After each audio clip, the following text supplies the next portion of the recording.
Hello everybody and welcome back to Bad Luck Garage, or as you just saw, Stupidity Garage. So I feel like after what you just saw in the intro, maybe I need to lead this video off by saying do not try this at home. This is not a how-to video. This is just the way I do stuff, and sometimes it's not the safest way of doing things. So what we got going on today, you saw in the last video, we got CC home. But we've still got the low fuel pressure issue. So I've been stewing about it. And what I have decided to do is, even if I could have got, well, you know what? Just let me show you something first. Since I've already got the sending unit out of the tank, I just wanted to show you guys. I've already checked over the hose and everything here, going into our fuel pump. This was the eBay 340 fuel pump that Zane sent us to test, and I don't see any splits or anything in the hose. The clamps are still good and tight.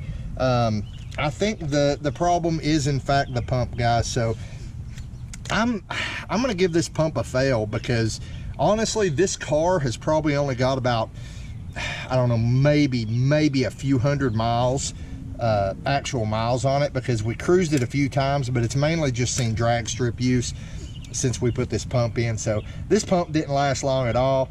I'm guessing it's something internal. It just will not supply enough pressure anymore. So usually when a fuel pump fails, in my experience, they just fail altogether. But in this one's case, I think it just maybe something internally. I don't know how they work, guys, but all I'm saying is it's not moving enough fuel anymore. So it's got to go. I think what I'm going to do, bearing that in mind, that I'm pretty sure this pump is shot, and I am going to have to pull this sending unit out in the future, because I do need a new sending unit, because the fuel sender on this one doesn't work. I think what I'm going to do for now is I'm just going to go ahead and I'm going to pull one of our Walbro 450 pumps out of the surge tank, and we're going to run off that for now. And I know a lot of you guys have been asking me why I haven't put the surge tank in yet, why I haven't redone the fuel system. Guys, it's this right here. It's money, okay?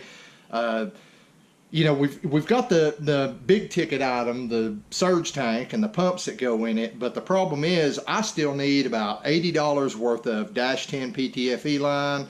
I need about $80 worth of dash 8 PTFE line, and probably about $40 worth of dash 6, plus all the fittings.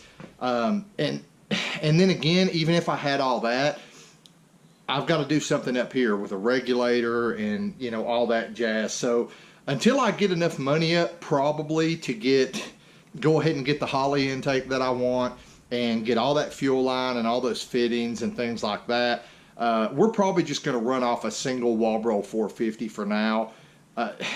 I mean, obviously I'm not going to be able to crank these turbos wide open on that, but I mean, it ought to be good for 600-ish horsepower or something, somewhere around in there. So that's what we're going to do for now today.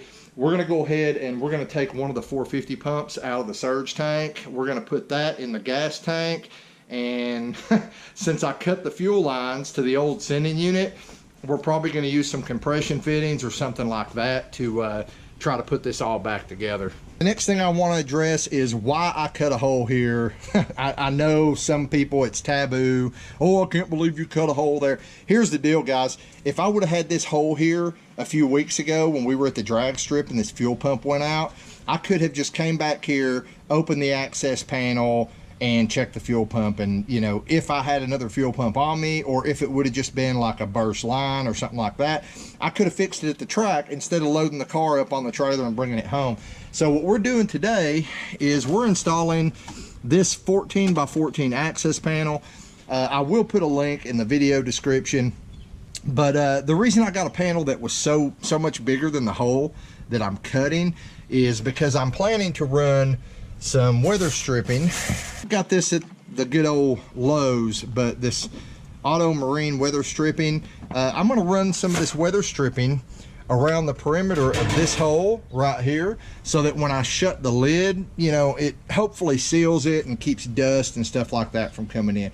Now I know a lot of people, they say the reason they want this sealed is for fuel smell. Well, I'm telling you this right now, guys, if you've got a hole cut right here and you're smelling fuel, then you need to fix your seals, because the only way you should be smelling fuel above the fuel tank is if your fuel seal right there is bad, or if your lines are leaking somewhere around your sending unit. So we're not sealing it because of fuel smell. We're sealing it, you know, for dust, to keep dust and stuff like that from kicking up and coming in here. So also smoke when we're doing our burnouts, you know, obviously, you know, the car tends to fill a little bit with smoke anyway, but if I've got a big gaping hole here and it's not sealed, it's just going to fill up with smoke all that much quicker. So this panel, actually, you know, it came with a piano hinge, and this is around $55 shipped, guys. Like I said, link in the description. So you got a hinge on one end, and you've got Zeus fasteners on the other end here. So it makes it real, you know, real easy to get access to our fuel pump here. If we need to get access to it in a hurry. And that's the only reason for this mod. Guys, it's like this. I really wouldn't condone doing this on your daily driver. I mean, just drop the tank and do it right. But, you know, anybody who races knows it's all about the ease of access and getting to things quickly. So that's why we're doing that on this car. Even though it's full interior and everything, you know, this is primarily our race car. So, you know, getting to the fuel pump in a hurry is a good thing to do, rather than having to lay on the ground and, you know, take a bath in gasoline and take like 45 minutes or an hour to take the axle loose and lower it down enough to, if you guys have ever done this, you know. Me personally, I've owned 7 of these cars. I've replaced the fuel pump by dropping the tank on each and every one of them. And, you know, even though I've done it 7 times, well, actually 8, because one of them I did twice. Even though I've done it 8 times now, I'm still not a fan of it.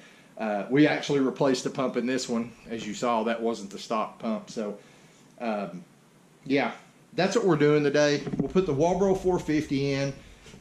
Once we do in the future get the surge tank set up going on, then we'll take that 450 out and add it to our surge tank with the other 450.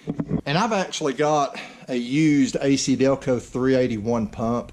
Now, those EP 381 pumps, you know, they'll barely support a cam 5.3, but, you know, once we're, you know, it'll be the perfect pump for a pull-up pump for our surge tank is my point.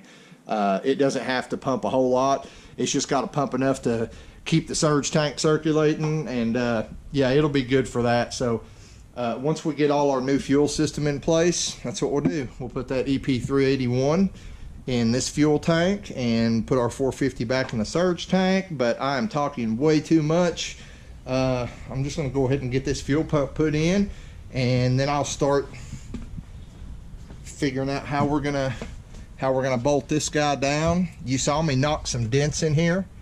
That's because I'm trying to clearance for the fasteners, the various fasteners I'm going to use, ahead of time. So anyway, let me get this other fuel pump in, and then we'll talk. Okay, the Walbro 450 is in. Guys, I'm happy to report, although you didn't get to hear it yet, once I got this in, this car fired right up, cold start, and idled perfect. Like, I didn't even have to get in the car, touch the gas, nothing. So we now have 62 pounds, 63 pounds of fuel pressure at the rail, according to our Holley Pro Dash there.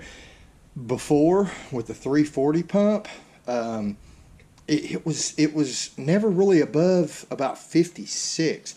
So I'm kind of thinking there might have been something going on with that pump from the very start. And as an added bonus, this Walbro 450 is actually quieter than that eBay 340 pump that was in here.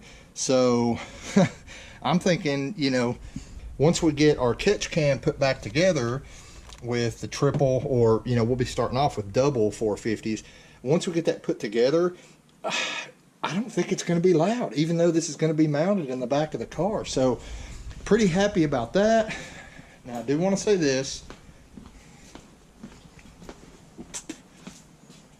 I don't know if I said it in the beginning, but I need a new sending unit. My fuel gauge does not work. And I mean, I haven't programmed the fuel gauge into the Holly Dash yet, but the fuel gauge didn't work before. The sending unit is bad. So I didn't want to waste any of my compression, like 3/8 to dash 6 fittings. I didn't want to waste any of those on this old sending unit. So I just went with fuel injection hose, fuel injection clamps. You can see on the 2 vent lines here, I just use 1 clamp each. On the, I'm making sure I don't have any leaks here.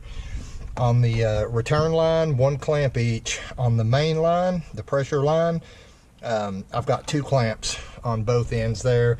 And like I said, as of right now, it's not leaking at all.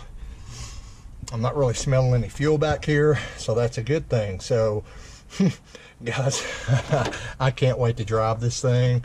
Like I just said, now that the fuel pressure issue is fixed, you saw in the first start video and in the last video, you know, I was having to give it gas to keep it running. That was because of the low fuel pressure, guys. It wasn't getting enough fuel at idle. Man, it was awesome. I just hit the key, it fired right up, and yeah, I'm just gonna say it again, guys. I cannot wait to drive this car. So let's get our panel mounted. Okay, so here's your little Easter egg. If you look up here, you'll kind of see how I'm gonna be plumbing on my my wastegate, boost controller, all that. But that's for another video. So as far as our hinge goes, the first thing I want to do is I want to mount my hinge to my door here. And the reason I'm going to do that is because I'm doing that with these bolts, or these, I mean, they're screws, but they're bolts. These are number 10s. I chose number 10s because they almost completely fill up these holes. These are, I believe, 3/16 holes. And we're going to be using nuts on the back side. Now, I also bought some nylock nuts, so if I have an issue with these coming loose, we'll switch to those. But the reason I'm doing this first is because after I do this, I'm going to put the screw head on the bottom, and after I do this, I'm going to grind off the excess here. And obviously, if this is already mounted to the car, it's going to make that difficult. With it out of the car, I can just go over to the grinder maybe and grind the bolts down, or you know, whatever. So pretty simple. I'm just going to take, I think we got 6, 1, 2, 3, 4, 5, yeah, we got six holes here. These came in a pack of 8. You know, these are stainless.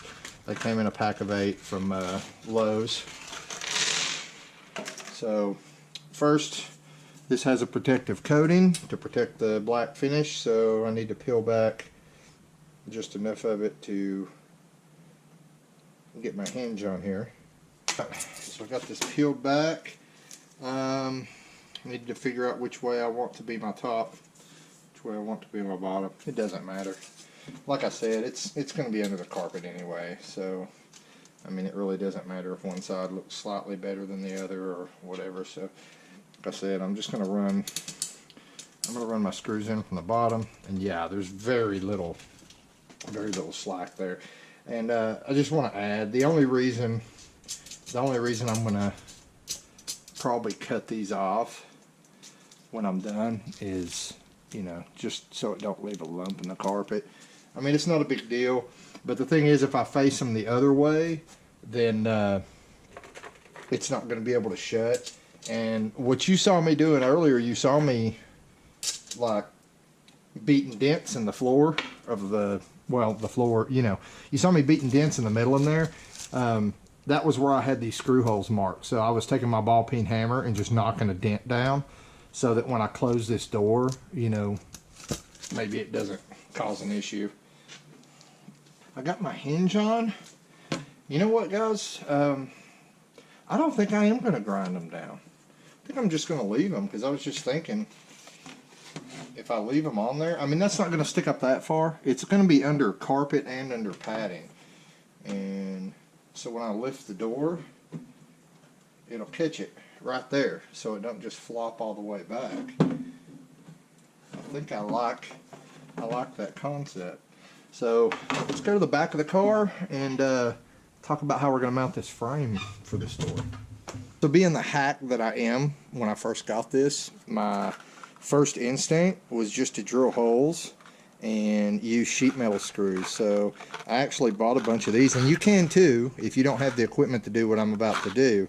I bought a bunch of these stainless number 10 half-inch screws, and I was just going to use this to mount the frame. And if you want to do that, again, go ahead and do that if that's what you want to do, or if you don't have the equipment that you're about to see me use. But what I decided was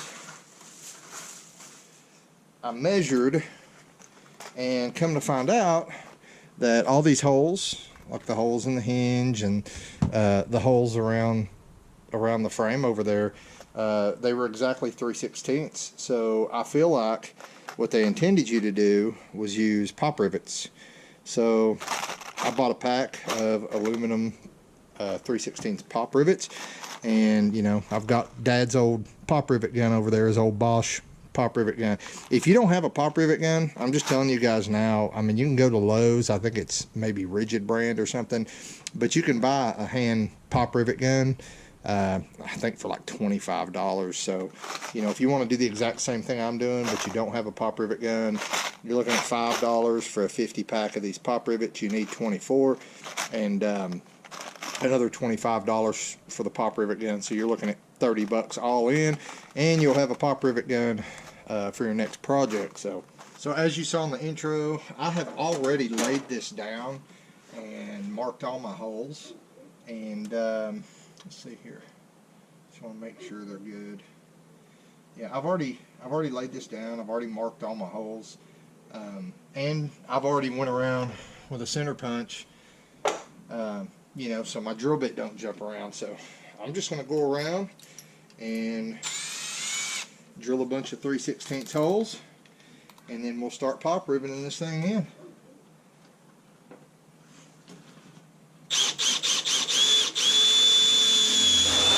And guys, be real careful here. Take your time, because remember, you do have a gas tank under here.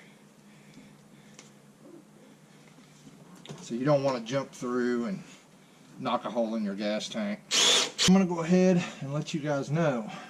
I guess the way this fuel tank is shaped, it comes up in a couple spots.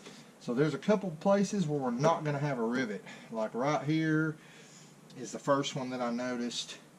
I mean, I'm pretty sure that's the gas tank. Like, I got through the first layer here and then noticed, you know, there was something solid there. So I don't think yeah, I didn't drill through it, but yeah, that's definitely the fuel tank. So we're going to be missing a few rivets going around, and what I'll do is I'll probably just take and throw some, like once we get this mounted, I'll throw some black silicone down in the hole there to seal it back up on the ones that ended up like that. But I decided to go ahead and throw my, I don't know what you call it, my board or whatever up here. And a couple of my holes are kind of off just a little bit.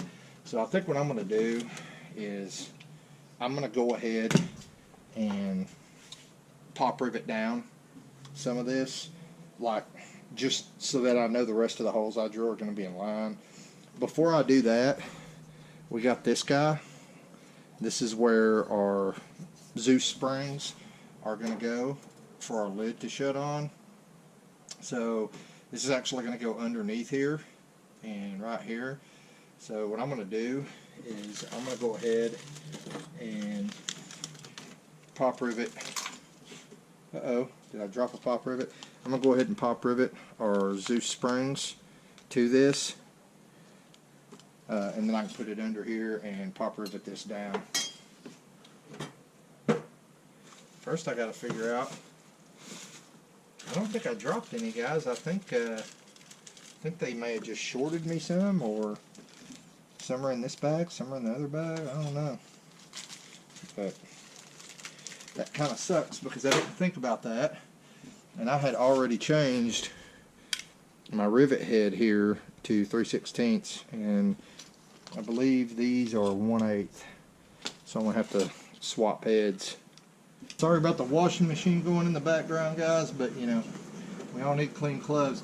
Before I put the rivets in here, I went ahead and I pop riveted my Zeus fasteners into the lid because I wanted to make sure, you know, the lid was going to work. So it does. You can see they go down, clip, and they easily unclip. So there we go. I am gonna have to beat on the edge back here a little more to make some clearance for those screws, but for now we can go ahead and pop rivet the front down.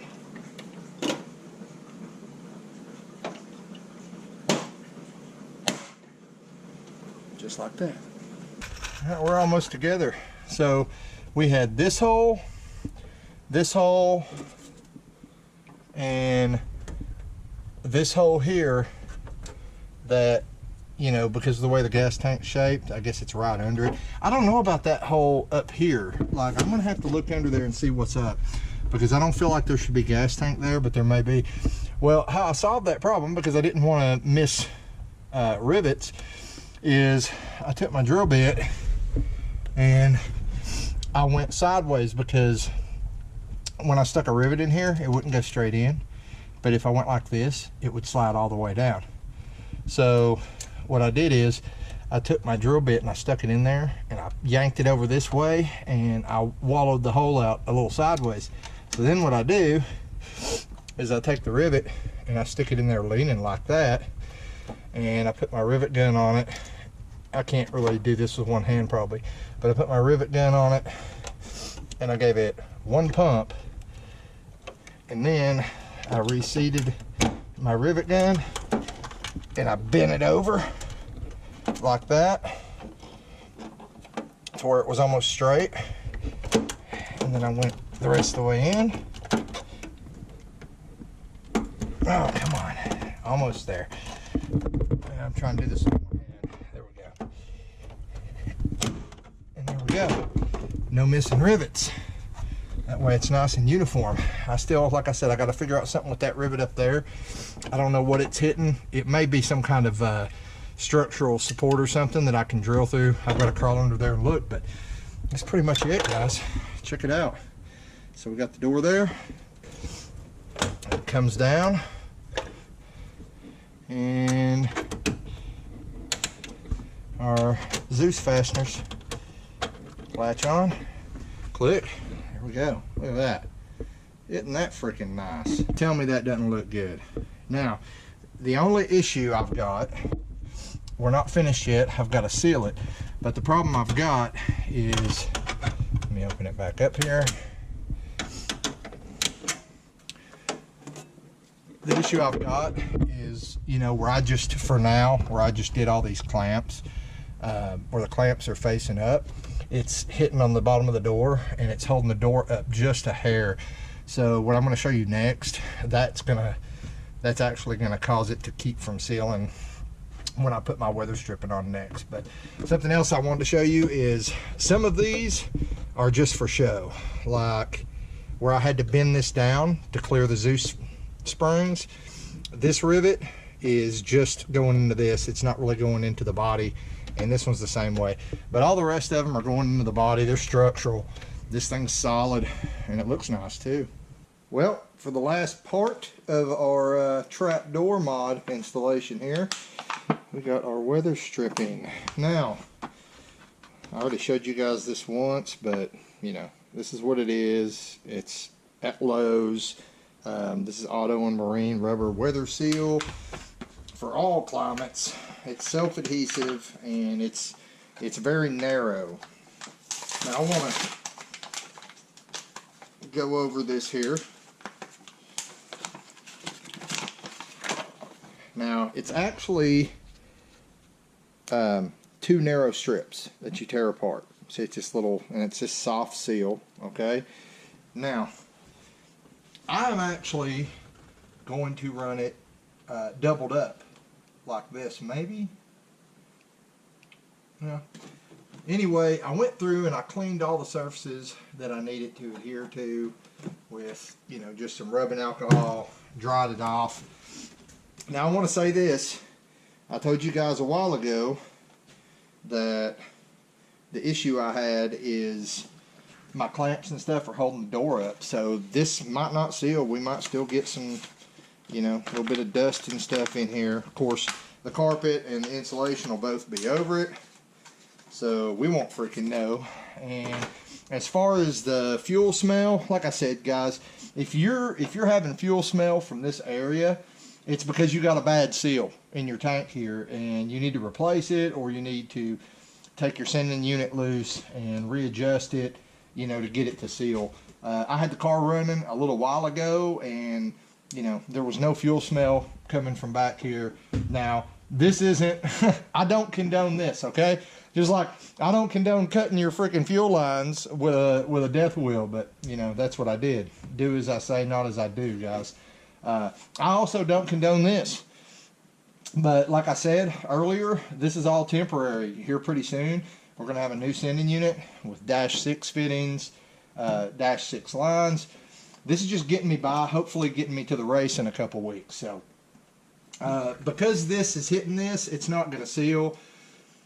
Once I swap sending units and I go to the -6 lines, while I got the sender out, what I'm probably going to do is beat the tank in here a little bit, give me a little, you know, more of a recess for my fittings and everything to sit in, so I can be sure that this seals well. But let's go ahead and get our weather stripping on. I think what I'm going to do is I'm just going to run one stripe of it here. And depending on how that goes, we may run another stripe right next to it.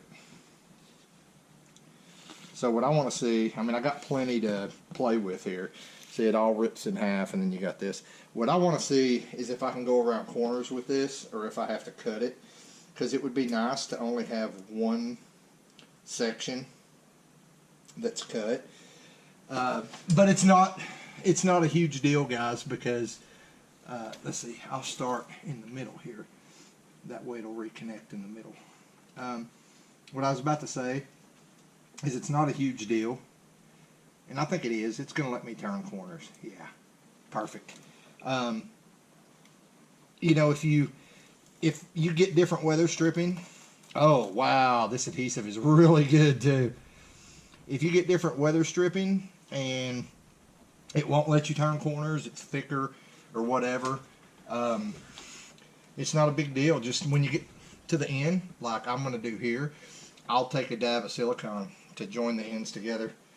But again, like I said, this isn't to seal in a smell, guys.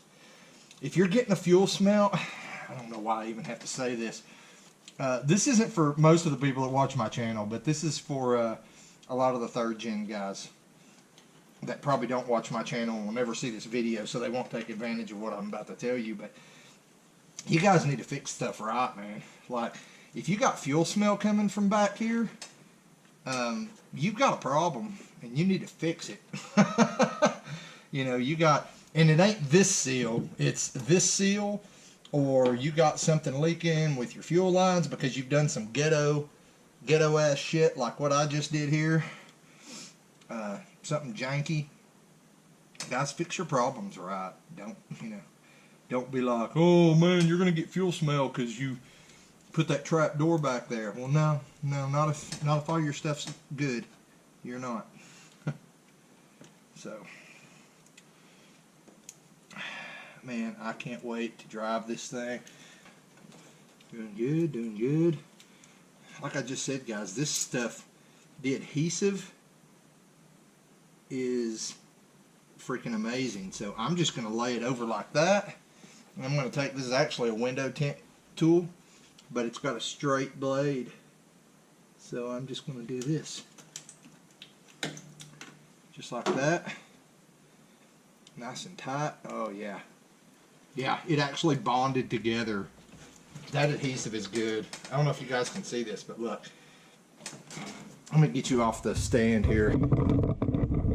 Bring you boys a little closer.